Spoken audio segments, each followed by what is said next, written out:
And what have you seen as some of the ways that leaders create ambassadors? Leaders create ambassadors in a number of different ways. They may put the resources of the company behind an initiative that came from the employee base. So, we see a lot of brands out there crowdsourcing with their customers, but you can also do it internally.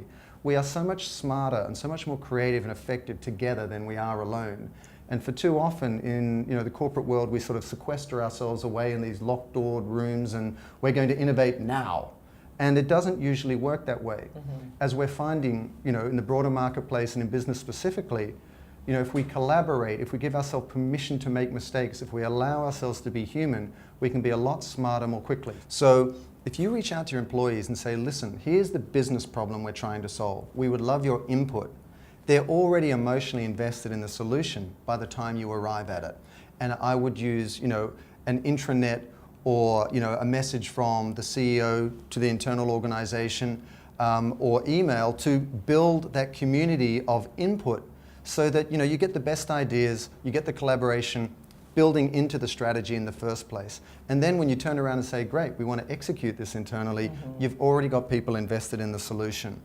And then I would allow them to bring their creativity through these tools to bear on that strategy.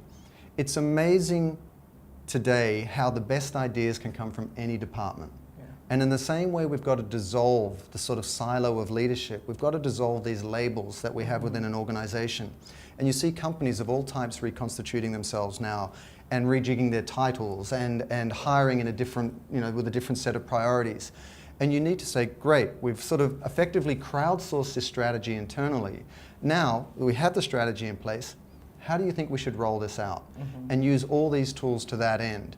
And then suddenly you'll find you'll not only have an employee base that's invested, you'll have new ideas that you wouldn't have come across before, and then you'll have an employee base that will really champion this and put it out there in the marketplace far more effectively because they've been involved all the way through.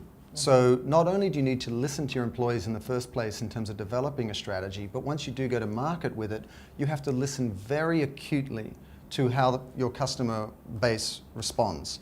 And I think the successful companies of the future will be defined by the quality of their listening, because often a question or a challenge is telling you something that can help your business further down the track.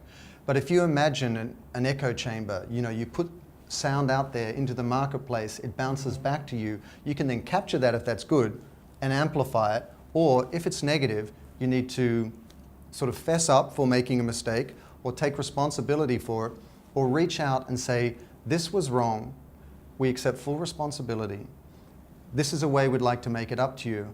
And more often than not, you'll turn a brand critic into a brand ambassador very, very quickly. So if I had to characterize this process, I would say, build that strategy internally with your employee base.